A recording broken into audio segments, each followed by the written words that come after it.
Calicut university MA English fourth സെമ്മിലെ 21st century English ലിറ്ററേച്ചറിലെ പോമായിട്ടുള്ള ഫാസ്റ്റ് ആണ് നമ്മളിവിടെ ഡിസ്കസ് ചെയ്യുന്നത്. ഷോറി ഗ്രഹാംസിൻ്റെ കണ്ടംപററി പോയത്തിലൊന്നാണ് ഫാസ്റ്റ് എന്ന് പറയുന്നത്.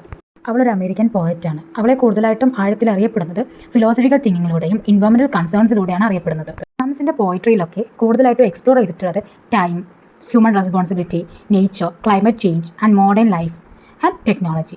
ഈ പോം റിഫ്ലക്റ്റ് ചെയ്യുന്നത് മോഡേൺ ആൻസിറ്റിനെയാണ്. അതായത് സമയം അതിവേഗത്തിൽ മുന്നോട്ട് പോകുന്നുണ്ട്. നമ്മുടെയൊക്കെ ജീവിതം തിരക്ക് പിടിച്ചതുമായ ഒരവസ്ഥയിലാണ് പൊയ്ക്കൊണ്ടിരിക്കുന്നത്. കൂടാതെ എൻവയോൺമെന്റൽ ഡിസെക്ഷൻസ്, അതായത് പരിസ്ഥിതി നാശവും ആഗോള പ്രശ്നങ്ങളും ഹ്യൂമൻസിന്റെ ഹെൽപ്ലെസ്നെസ് ബലഹീനനാക്കുന്നുവെന്ന് കവിത സൂചിപ്പിക്കുന്നു. ഇത് ഫേസ് ചെയ്യുന്നത് ഗ്ലോബൽ ക്രൈസിസിനെയാണ്.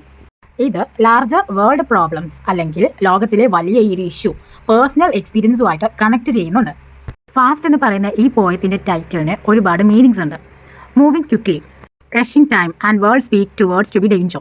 അതായത് ലോകം എന്ന് പറയുന്നത്, ഈ വേൾഡ് എന്ന് പറയുന്നത് വളരെ ഡേഞ്ചർ ആയിട്ടുള്ള ഒന്നും കൂടിയാണ് ഈ കവിതയിൽ സൂചിപ്പിക്കുന്നുണ്ട്. അതേപോലെ തന്നെ ഈ കവിത സജസ്റ്റ് ചെയ്യുന്നത് സ്പീഡ് ആൻഡ് ലോസ്റ്റ്, ഈ രണ്ടിനെയും ഈ കവിത സജസ്റ്റ് ചെയ്യുന്നുണ്ട്. ഈ കവിതയുടെ ആരംഭത്തിൽ നമ്മുടെ സ്പീക്കർ നോട്ടീസ് ചെയ്യുന്നത് everything around us move too fast. ചുറ്റുമുള്ളതെല്ലാം വളരെ വേഗത്തിലാണ് പോയിക്കൊണ്ടിരിക്കുന്നത്. ലൈഫ് എന്ന് പറയുന്നത് ഒരിക്കലും സ്ലോ ആവത്തില്ല, പീസ്ഫുള്ളും ആവത്തില്ല. അതായത് ഒരിക്കലും സ്ലോ ആയിട്ട് പോകത്തുമില്ല. നമുക്കൊരു പീസ്ഫുൾ, ഒരു സമാധാനപരമായിട്ടുള്ള ലൈഫ് കിട്ടത്തുമില്ല. ടൈം എങ്ങനെ അതിവേഗത്തിൽ പാഞ്ഞു പോകുന്നു, എന്നാൽ മനുഷ്യർക്ക് ആഴത്തിൽ ചിന്തിക്കാനും കഴിയുന്നില്ല. ഇവിടെ സ്പീക്കർ ഡിസ്ക്രൈബ് ചെയ്യുന്നത് മോഡേൺ വേൾഡിനെയാണ്. അതായത് മോഡേൺ വേൾഡിൽ മെഷീൻസ് ഒക്കെ മൂവ് ചെയ്യുന്നത് വളരെ വേഗത്തിലായിരിക്കും. അതുപോലെ തന്നെയാണ് നമ്മുടെ ഹ്യൂമൻസിന്റെ ലൈഫിലും എന്ത് കാര്യങ്ങൾ സംഭവിച്ചാലും അല്ലെങ്കിൽ എന്ത് മാറ്റങ്ങൾ വന്നാലും അത് വേഗത്തിൽ സംഭവിക്കുന്നു എന്ന് സ്പീക്കർ ഇവിടെ ഡിസ്ക്രൈബ് ചെയ്യുന്നുണ്ട്. മനുഷ്യർക്ക് അവരുടെ ധൈര്യവും സ്വയം നിയന്ത്രണവും ഇല്ലാതാവുന്നു. നമ്മളങ്ങനെ മുന്നോട്ട് ഒന്നും ചിന്തിക്കാതെ പോകുമ്പോൾ നമ്മൾ അതിൻ്റെ കോൺസിക്വൻസ് മനസ്സിലാക്കുന്നില്ല. പിന്നീട് കവിത മുന്നോട്ട് പോകുമ്പോൾ സ്പീക്കർ കണക്ട് ചെയ്യുന്നത് സ്പീഡ് വിത്ത് എൻവയോൺമെന്റൽ ഡാമേജിനെയാണ്. അതായത് വേഗതയെയും പ്രകൃതിയുടെ നാശത്തെയാണ് കണക്ട് ചെയ്തിട്ടുള്ളത്. കാലാവസ്ഥ വിജ്ഞാനം, മഞ്ഞുരുക്കൽ, ഭൂമിയുടെ നാശം ഇവയെല്ലാം നടക്കുമ്പോഴും മനുഷ്യർ തിരക്കേറിയ ജീവിതത്തിൽ കടന്നു പോകുന്നു. എന്നാൽ ഭൂമി അതിന്റെ വേദന അനുഭവിക്കുന്നു. ഈ പോയത്തിന്റെ ടോൺ എന്ന് പറയുന്നത് പേഴ്സണൽ ടോണാണ്.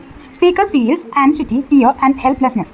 ഈ പോയത്തിൽ does not give a clear solution, ഒരു ക്ലിയർ സൊല്യൂഷൻ തരുന്നില്ല, പക്ഷേ ഒരു അവയർനെസ് ക്രിയേറ്റ് ചെയ്ത് തരുന്നുണ്ട്. പോയത്തിന്റെ എൻഡ് എന്ന് പറയുന്നത് ഒരു പേഴ്സണൽ ടോൺ ആയിട്ടാണ്.